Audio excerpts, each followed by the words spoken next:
Здравствуйте. Готова как оккультизмом. Today we're talking about something that usually doesn't go together well, which is Bolshevism and occultism. But there actually was a tradition of occultism within Bolshevism. And the person who pushed this was Gleb Bokii. Born June 21st, 1879, died November 15, 1937. To understand Gleb, one needs to understand first and foremost, he's an aristocrat. He's from the line of Ivan the Terrible. Now this is odd. Yes, it is. It's usually not very common that aristocrats, especially someone with high standing in Russian history like that, goes with the Bolsheviks. But he did.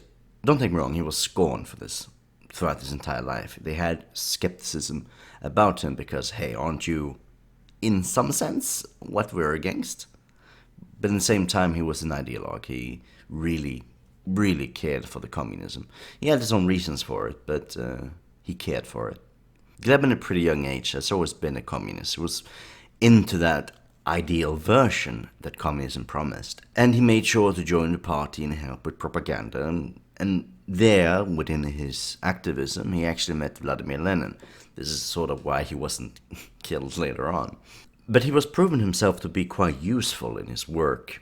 In the beginning, though, communist activities in the Tsarist Russia wasn't really much allowed, and he was very early to the ball here. So when they found out about him, he was sent to camps up in Siberia. It's here he started to understand the idea of different groups and different religions within the Tsarist Russia during the time, and he found interest a lot of these like Eastern Siberian sort of isolated mythos and mythological ideas. And during this time, he sort of, little by little, wanted to try out different things, see what worked for him. Not so much here he got the occultist trait to him, but he started finding fascinations, which will be important later on. But at least what is important with this is that he got this understanding of the culture and the behavior of the people in these areas. So later on, when Lenin came into power, he was sent over to the east to help. In 1920s, he was sent to do counterintelligence works in Central Asia. This was usually to stop Muslim fighters to rise up and fight against the Bolsheviks. And he was quite good at this. Like he was really good at this, actually. And he was really good at the work of counterintelligence. He had prior knowledge of intelligence work beforehand, mostly in the idea of hiding. So he had to hide from the Tsarist regime, which gave him a bit of a crack of special codes and sort of encrypted languages that he started using later on. But here he started sort of honing his skills against these Muslim insurgencies. And here he also had tuberculosis. So what do you do when you have tuberculosis and trying to fight against Muslim insurgencies that can threaten your entire communist idea? Well, you do, in a sort of sense, what you've learned in Siberia.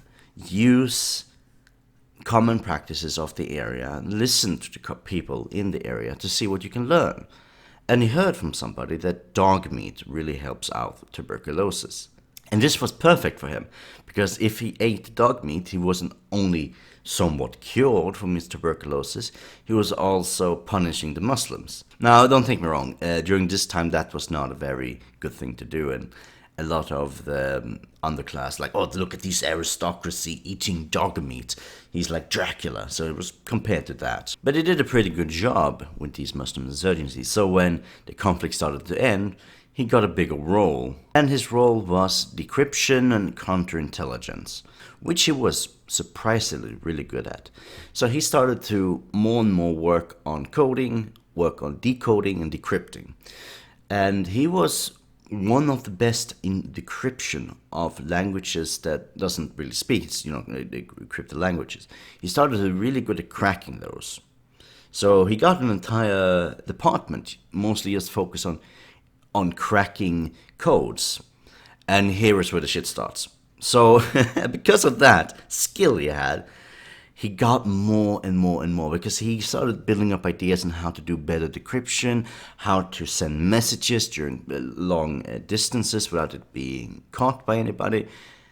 And this started to be mixed in with his occultic ideas, I should say. Gleb invited shamans, mediums, and other people into his research team of decryption to see if they can learn more. And he thought they learned more. He actually thought that by these people, which has an order tradition, they view things outside the box, we can learn how to decrypt language that's also outside the box. And he thought that worked quite well, so he continued doing that. After some time, actually, he had entire seminars where he was teaching people about occultist ideas and having weird shamans there teaching them occultic ideas.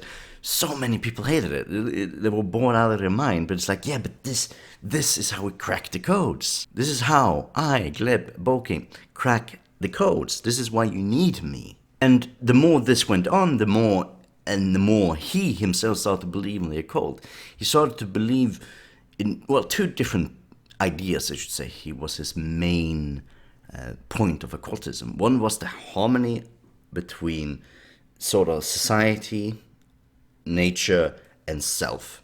He believed that for the best human civilization, human development, we need harmony, full harmony. Think it is like the vril again, and like as we talked about the vril previously.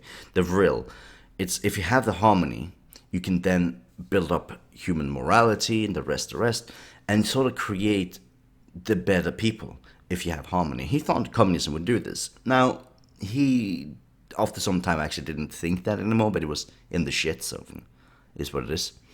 Actually, I should say Gleb actually really hated his position after some time, and this actually might be a reason why he started just saying fuck it. Because during the earlier periods, the revolutionary periods in the 10s and 20s, he didn't like the outcomes of what the communists did because he thought they created too much chaos, too much killings. He was seeking harmony, and harmony was not what was given to him. So he went against that. So, and this can be seen throughout his life too. He's a bit of a troll, but it's kind of funny. The second part is the Agartha.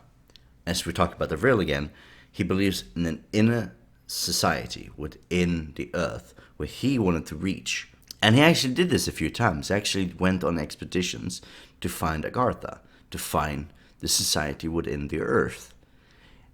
Mostly he tried to go to Tibet or Siberia, but he also one time tried in Afghanistan. So it was kind of funny. So when he went to Afghanistan, he had to ask permission, sort of like, hey, Afghani government, will you help us out? You know, we're sort of allies at this point. Will you help us out? We're sending an expedition, Gleb and a few other people, to look for Agartha. And Afghani government's response was just, no. So now they weren't really allowed to search too much. But he did do his journeys, so I don't know too much about these journeys. But he did journeys. But he believed this Agartha was this perfect civilization, the harmonial civilization that he talked about, that he can then understand and put into the Soviet Union. There's a few more things to add here that I think a few of you will like a lot. So he spent a lot of time working with Jagoda. Not directly, they weren't in the same really, but Gleb usually worked with decrypting Jagoda's messages, and Jagoda was like looking for something. So Jagoda's all messages out when he was doing his missions were all decrypted, and then Gleb got them, and Gleb was then decrypting his messages and then doing what Jagoda has ordered. And it was one time Jagoda ordered vodka. It's like, oh, why he ordered vodka? Well, he was having fun on a motorboat with two women, so he wanted a little bit of fun, and so he ordered Gleb to give him vodka. But Gleb didn't want to give Jagoda vodka. He did, plan the vodka order, otherwise he would be in trouble. But what he did as well, he sent the message over to Jagoda's units, and sort of, they didn't know what the hell it was, so they were so confused. But they thought it was about a suspicious object within Jagoda's department. So they raided the department, and the people who were delivering the vodka and Jagoda's men nearly came into a firefight with each other because they were so confused what the fuck was happening. It's like, why are you delivering this? What's happening? We got a message. So they started nearly shooting each other. Luckily they didn't. Gleb got some punishment, but not really too much. But he was having fun because he was the only one pretty much being able to read all of these decrypted messages. In a later time, his entire department turned into more or less occultism. He spent a lot of time being a bit of a womanizer, fucking a lot of department guys' wives, which happened for some reason. But also he spent a lot of time doing rituals of Tibetan tradition, or other sort of like Eastern tradition. What he defined as like Eastern traditions he tried to do. So they spent a lot of time in a dacha, doing rituals outside, being half naked or having sexual orgies, doing different things to get the energy necessary to do their work and sort of be connected with the Gartha. So in a sense, his entire department became occultism. It became Bolshevistic occultism. Just because he was really good at cracking codes. Yeah, but obviously this didn't last forever. Nothing really lasts forever. He got arrested during the purge and shot the same day he was trialed. I don't know really what to say about Gleb. An odd guy, but really interesting. I didn't read all too much about it, and information on him out there is mixed, in my personal opinion. I read one book. The summary was really good. Like, I really enjoyed reading it, but it was so biased. It's like, anti-communism, man, anti-communism. It's like, yeah, can you please leave your personal opinion out of it, especially if you're reading a bit, like writing a book about a person. If you're doing an autobiography about this occultist guy, please leave your personal vendettas against the Soviet Union out of it.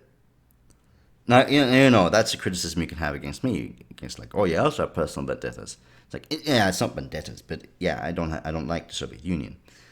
But I'm not writing a book that's a more permanent stamp about a person than I'm having my own personal opinion, my own rants in a video. That's what I do. I try to be somewhat objective, but obviously I have my opinions. There's probably a lot more about Gleb that I have not read. But here's the taste for you if you want to continue reading about him. Again, I don't know a good book, actually. So I can't recommend you anything. But read the Russian Wikipedia, I guess that's a lot in there. Otherwise, that's it for now. But the interesting part, I should say before I end, the interesting part is that Bolshevism, the Reds, the Communists, had occultists within their ranks. Yes, that is interesting. But you can never get away from it. You can never get away from it.